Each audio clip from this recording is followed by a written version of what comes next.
پشاور میں دسمبر سن 2014 میں army public school پر ہونے والے شدت پسندوں کے حملے کے بارے میں حقائق معلوم کرنے کے لیے تشکیل پانے والے عدالتی کمیشن نے اپنی رپورٹ میں اس واقعے کو سیکیورٹی کی ناکامی قرار دیا ہے اور کہا ہے کہ اس واقعے نے ہمارے سیکیورٹی نظام پر سوالیہ نشان لگا دیا ہے۔ تاہم عدالتی کمیشن کی اس رپورٹ میں سیکیورٹی اداروں کی اس ناکامی کا کہیں ذکر نہیں کیا گیا جو اے پی ایس سانحہ کی ذمہ داری قبول کرنے والے تحریک طالبان کے ترجمان احسان اللہ احسان کے اداروں کی حراست سے فرار ہونے کی صورت میں سامنے آئی۔ اس حوالے سے سپریم کورٹ آف پاکستان نے پاکستانی سیکیورٹی اداروں کو احسان اللہ احسان کے فرار کے بارے میں ایک مکمل تحقیقاتی رپورٹ جمع کروانے کی ہدایت کی تھی، لیکن افسوس کہ اب تک ایسا نہیں ہو سکا۔ یاد رہے کہ احسان اللہ احسان کو سن 2017 میں گرفتار کیا گیا تھا، لیکن بجائے کہ اس کا اے پی ایس سانحہ پر ٹرائل کیا جاتا، اس کو پشاور کے ایک سیف ہاؤس میں اس کے خاندان سمیت مہمان بنا کر 3 برس تک رکھا گیا، جہاں سے بالآخر وہ جنوری سن 2020 میں فرار ہو گیا۔ احسان اللہ احسان کے اس پراسرار فرار کی کہانی بھی سامنے نہ آتی اگر وہ خود ایک ویڈیو پیغام کے ذریعے اپنے فرار کا انکشاف نہ کرتا۔ میرا نام احسان اللہ احسان ہے۔ 11 جنوری 2020 کو اللہ تعالیٰ نے ہماری مدد کی اور ہم پاکستانی اداروں کے قید سے فرار ہونے میں کامیاب ہو گئے ہیں، الحمدللہ۔ ہمیں سواری کی ضرورت تھی جس کو میں نے آن لائن بک کرائی، کیونکہ موبائل تو ہمارے پاس پہلے سے ہوتا تھا، ہم اسے استعمال کرتے تھے۔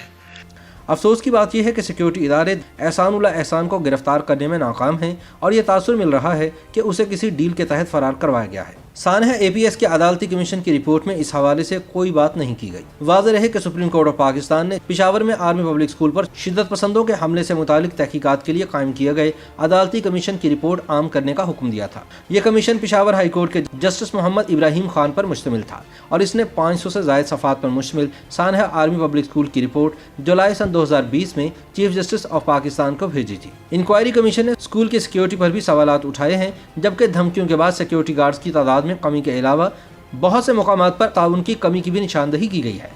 واضح رہے کہ آرمی پبلک اسکول کی سیکیورٹی کا انتظام فوج کے ذمہ ہوتا ہے، تاہم یہ ضروری نہیں کہ اس کے لیے فوج کے اپنے ہی اہلکار مامور ہوں۔ اس رپورٹ میں کہا گیا ہے کہ شدت پسند اسکول کے عقب سے بغیر کسی مزاحمت کے داخل ہوئے۔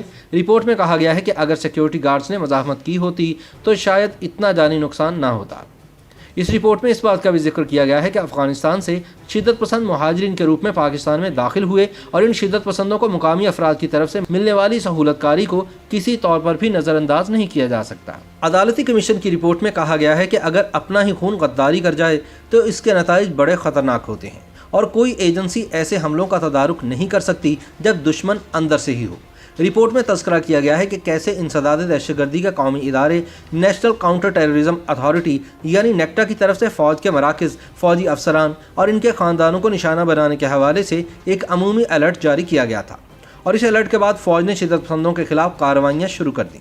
اس رپورٹ میں اس بات کا بھی ذکر ہے کہ اے پی ایس کے واقعے نے فوج کی شدت پسندوں کے خلاف کی جانے والی کارروائیوں کو پس پش ڈال دیا تھا۔ اس سے قبل چیف جسٹس گلزار احمد کی سربراہی میں سپریم کورٹ کے 3 رکنی بینچ نے سانحہ آرمی پبلک اسکول سے متعلق از خود نوٹس کی سماعت کی، جس کے دوران عدالت نے اس کمیشن کی رپورٹ سے متعلق اٹارنی جنرل کے کامنٹس بھی پبلک کرنے کا حکم دیا تھا۔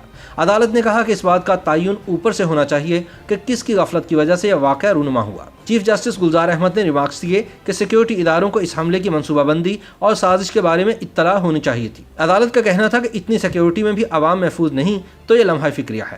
عدالت کا کہنا تھا کہ یہ واقعہ کس کی غفلت سے ہوا اس بارے میں کسی نے کوئی معلومات فراہم نہیں کی، جو کہ قابل افسوس امر ہے۔ سماعت کے دوران واقعے میں شہید ہونے والے طالب علموں کے والدین نے عدالت کو بتایا کہ یہ واقعہ دہشت گردی نہیں بلکہ ٹارگٹ کلنگ کا ہے۔ چیف جسٹس نے ریمارکس دیتے ہوئے کہا کہ پاکستان میں یہ المیہ رہا ہے کہ کسی بھی واقعے میں نیچے والوں کو پکڑا جاتا ہے جبکہ بڑے لوگوں کو پوچھا بھی نہیں جاتا۔